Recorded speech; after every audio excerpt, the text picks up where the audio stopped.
Good morning. It is.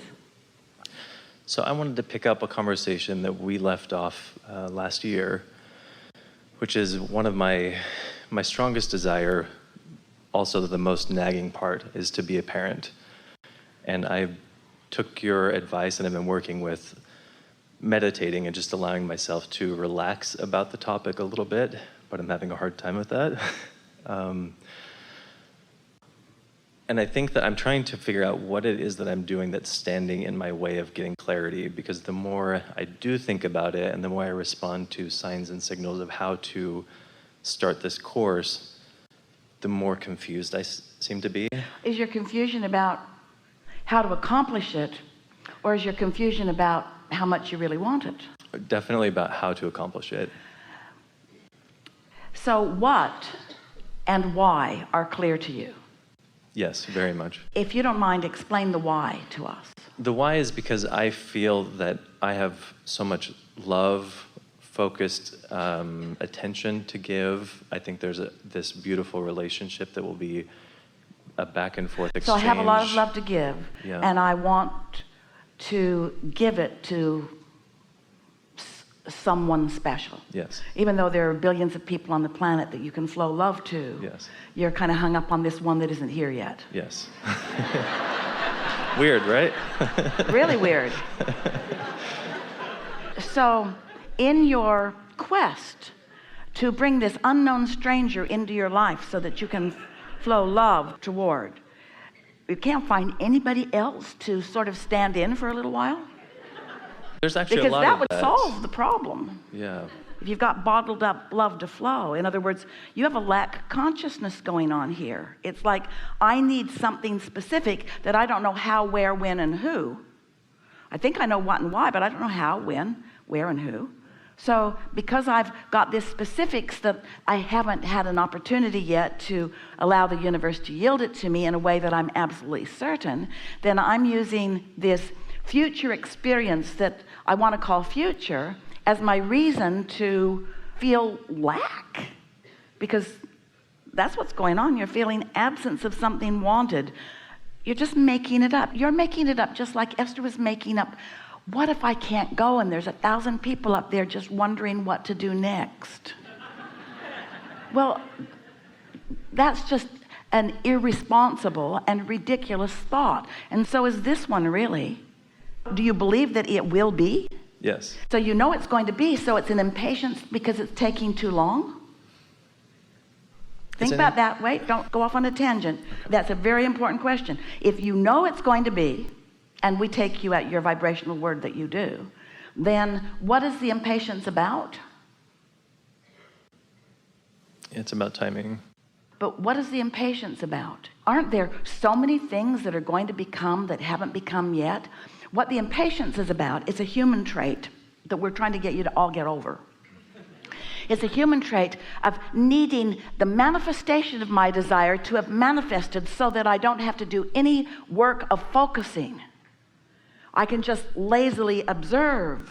But the thrill of creation is to hold a focus, to focus upon something that is a vibrational reality and enjoy its vibrationalness while it is in the state of becoming. Because do you know, there is so much about this journey of becoming that you're going to enjoy every facet of, that you are depriving yourself of by just wanting to have a thought and have it manifest. Thought manifest, thought manifest. You would think something as simple as booking a flight, getting to the airport and getting on an airplane would be a really simple, straightforward thing.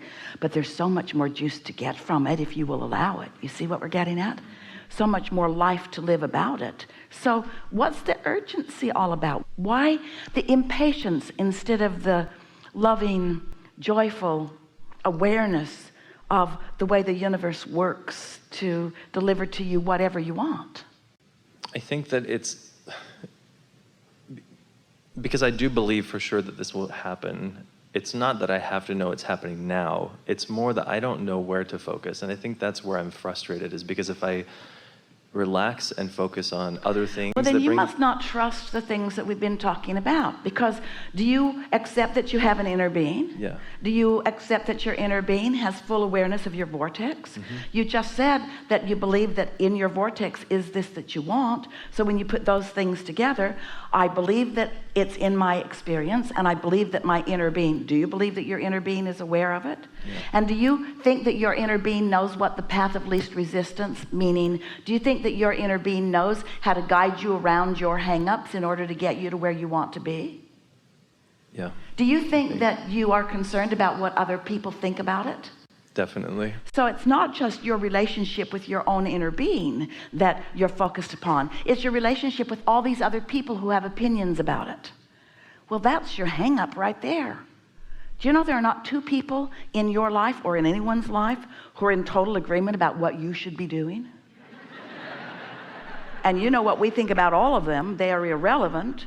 So you've just got to clean it up between you and leave all of them out of the equation. But it's not easy to leave them out of the equation because you're talking about it all the time. And so people have got all of these opinions that are based upon how many airlines have been canceled in their life. Esther got all wadded up in something that had nothing to do with her moment in time. Not really wadded up, but it was an entertaining ride.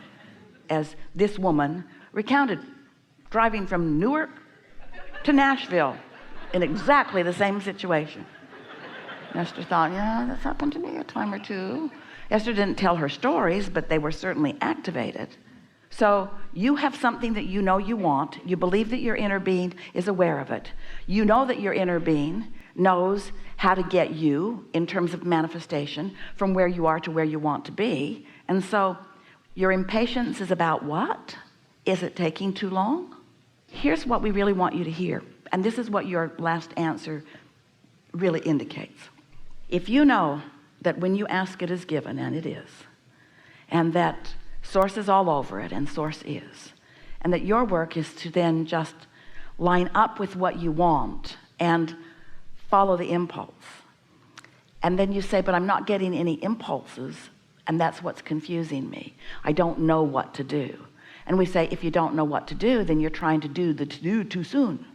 If you don't know what to do, then just sit tight, because your desire is not going away. In fact, your desire is growing momentum. Your inner being is not ceasing to look at it. In fact, your inner being looks at it more and more as time goes by. And so the only thing that is required of you is that you stay out of the weeds. And by that we mean, don't try to push the noodle. Don't try to think the thoughts. Don't try to make a plan.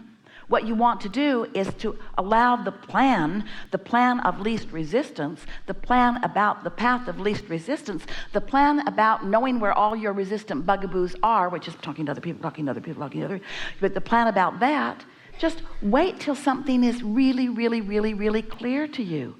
Esther, as she was getting off the airplane, did something really wise. She went immediately to two people who knew what the scoop of the whole thing was, and asked them with clarity and sincerity, and got an answer back from them that was real. And instead of letting that sit, instead, just for the drama of it, she went down a whole lot of other rabbit holes, because when you hit yourself over the head with a hammer, it always feels good when you stop. So we know you all like the drama of it, but it's not necessary. You either believe in your ability to be or do or have whatever you want, or you don't. Do you? I don't know. I want to clarify one thing. So when I do have an impulse, there are some things that have been happening that are really clear, is it that I just line up with the feeling that guides me toward and relax there, not with the big idea? Is that sort of the place of comfort? That's a really good question, and here's a really good answer. What other choice do you have? Drive myself crazy. Can you be other than in the moment? Can you be other than where you are? And can you do other than in this moment, follow the impulse of where you are? Could Esther transport herself to San Francisco instantly? I'm tired of messing around with this. I'm there. Or are there physical elements of being in a physical body that you have to allow the forces and the laws of your worldly environment to come into play? But if you hold your focus on the vision of what you want, and you don't get hung up on how it's going to be. This is a question that we're putting to you, to all of you. And we're going to do it with clarity and softness and slowness, because we really want you to consider what your answer is to this question. What's the rush? That's an important question. Well, we have a few important questions.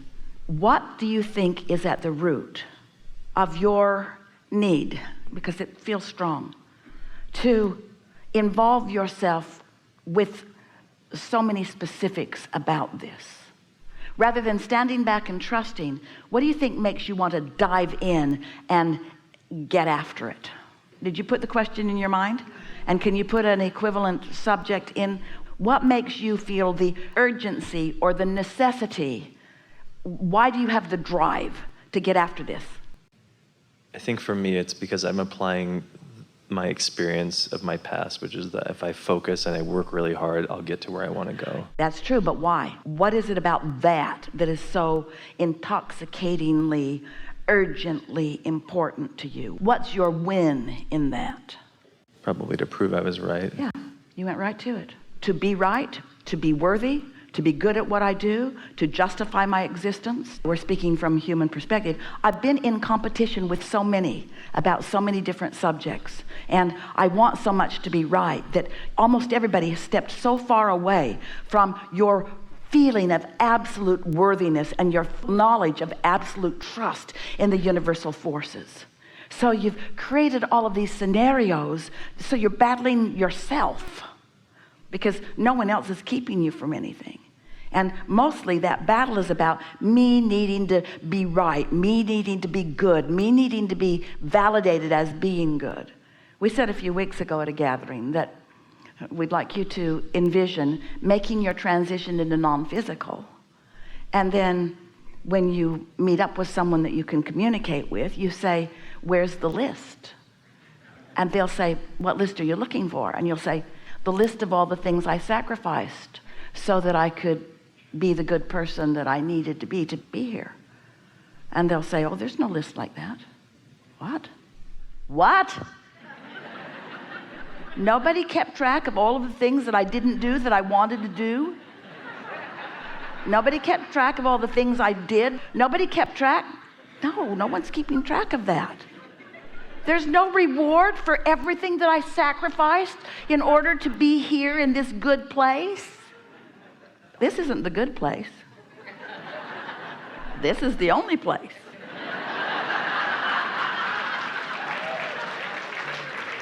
When do I get my reward? You got it in the moment of your experience in physical life. You either allowed yourself to flow the fullness of who you are, or you pinched it off for some bogus reason. And so you felt it in the moment, your openness or your closedness, your allowing or your not allowing, your love or your hate, your trust in yourself or not, your belief in your goodness or your not, your belief in others or not. You see, kind of getting this a little bit?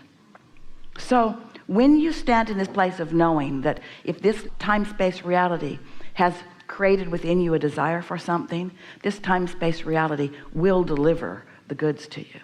So when you stand in that knowing and then you couple it with your belief in your righteousness or worthiness to receive it without validating it in any way through action or behavior.